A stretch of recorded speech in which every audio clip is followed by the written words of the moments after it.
રાજકોટના ઉપલેટાના ઈસરા ગામમાં ચેકડેમ તૂટ્યો। ઓચિંતા ચેકડેમનો પાળો તૂટતા ખેતરોમાં પાણી વહ્યા। ચેકડેમ તૂટતા ડેમમાં સંગ્રહિત પાણીનો જથ્થો ખેતરોમાં વહ્યો। ઈસરાના બારણેશ્વર નજીક ચેકડેમ તૂટતા ખેડૂતો મુશ્કેલીમાં મુકાયા। ખનીજ ચોરીના કારણે ડેમ તૂટ્યો હોવાનો આરોપ છે। ઉપલેટા પાલિકાના પૂર્વ પ્રમુખ દાનભાઈ ચંદ્રવડિયાનો આરોપ। ખાણ ખનીજની બેદરકારીના કારણે ચેકડેમ તૂટ્યાનો પૂર્વ પ્રમુખે આરોપ લગાવ્યો છે। ઈસરાના બારણેશ્વર નજીક ચેકડેમ તૂટ્યો હોવાની ઘટના બની છે।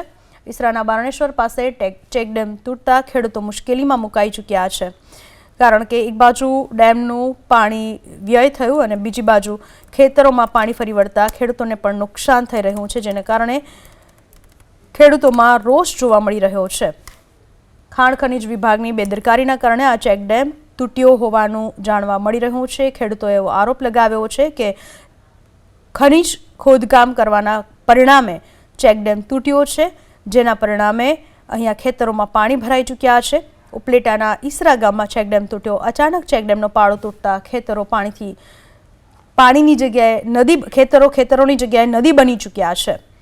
આ વિશે વધુ માહિતી આપવા આપણી સાથે જોડાઈ ચૂક્યા છે મારા સંવાદદાતા નિલેશ। નિલેશ, આખી ઘટના શું બનવા પામી છે? ખેડૂતોનો શું આરોપ છે?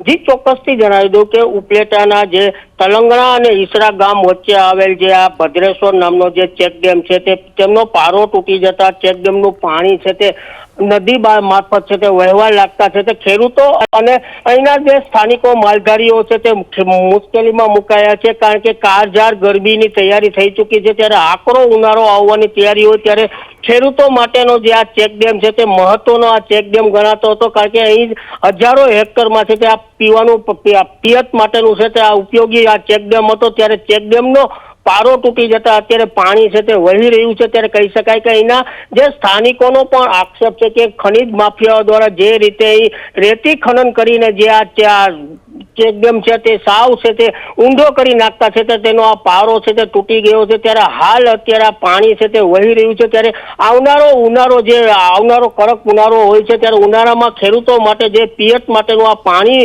જે ખેડૂતો નિલેશ અટકાવવા માંગીશ। હાલમાં આપણી સાથે પૂર્વ ધારાસભ્ય લલિતભાઈ વસોયા જોડાઈ ચૂક્યા છે। લલિતભાઈ, જે આરોપ લગાવવામાં આવી રહ્યો છે કે ખનીજ ચોરીને કારણે ખાણ ખનીજ વિભાગની બેદરકારીના કારણે આ ચેકડેમ તૂટ્યો, આપનું શું કહેવું છે? 100% આ નિર્વિવાદ સત્ય હકીકત છે અને ભારતીય જનતા પાર્ટીના આગેવાનો ખુદ આ આક્ષેપો લગાડી રહ્યા છે।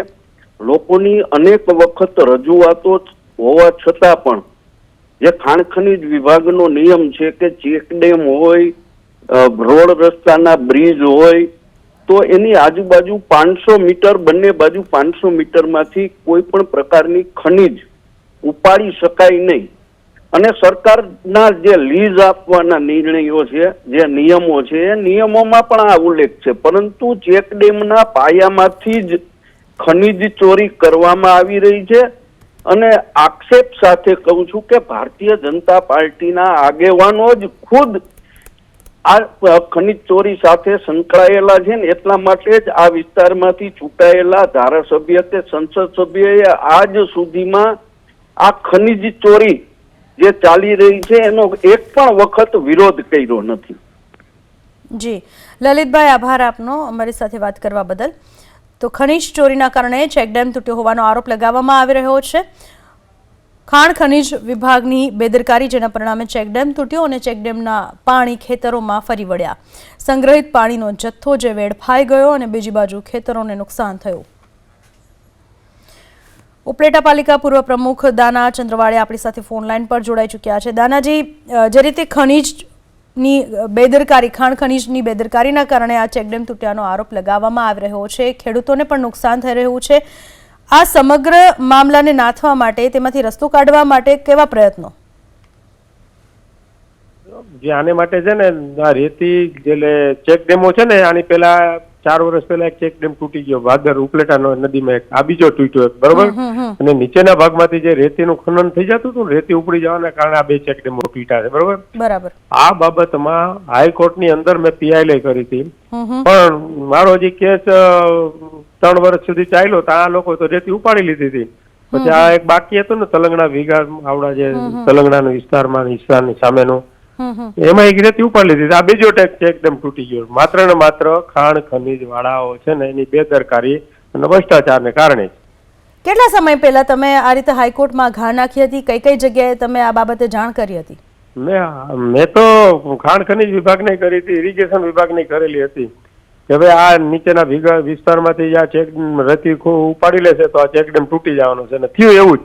એટલે મારો જે વચ્ચેમાં રેતી ઉપડી ગઈ હતી એટલે પછી મેં મારો કેસ છે ને હાઈકોર્ટમાં પેન્ડિંગ છે. હું હવે પાછો ખોલાવવાનો છું, આજે બધા જવાબદાર અધિકારીઓ સામે છે ને પગલા લેવડાવવાનો છું. કેટલા સમયથી આ કેસ પેન્ડિંગ છે અને કયા કયા અધિકારીઓ તેમાં સામેલ છે? બે વર્ષથી આ પેન્ડિંગ છે મારો કેસ. અને કોણ કોણ અધિકારીઓ સામેલ છે? વકીલ હતા ને પછી એને તમારી કે રેતી તો ઉપડી ગઈ છે, આગળ પેન્ડિંગ રાખી હતી, પણ હવે આ પાછું બીજું બન્યું છે. હવે જે કઈ પેલો ચેક ડેમ તૂટ્યો અને બીજો તૂટ્યો એટલે એને જે કોઈ જવાબદારી હોય, કારણ કે મારો જે હાઈકોર્ટમાં એક જ હતો કે ભાઈ રેતી ઉપડી જાય એટલે આ ચેક ડેમ તૂટી જાય, કારણ કે એની અંદર 30-32 ફૂટ રેતી હતી. રેતી એક બાજુ કરીને અને વચ્ચેના ભાગમાં આ ચેક ડેમ બનાવ્યા હતા લોક ભાગીદારીથી ખેડૂતોની 20%, 80-20%. બરાબર. હવે અમારી વાત જ હતી કે આ રેતી ઉપડી જાય એટલે આ ચેક ડેમ પડી તૂટી જવાના છે. આ રેતી ત્યાંથી ઉપડાવવા ન દઈ જતો, કોઈ ધ્યાન ન દીધું એમાં, નો ઇરિગેશન નો ખાણ ખનીજ વાળા હોય. જી દાનાભાઈ, અધિકારીઓ કોણ કોણ સામેલ છે આમાં? આમાં ખાણ ખનીજના અધિકારીઓ તો બદલતા રહેતા હોય ને ટૂંકમાં. બરાબર. જે અધિકારીઓ આવે છે એને બધા આ જ કરવું છે. બરાબર. બરોબર.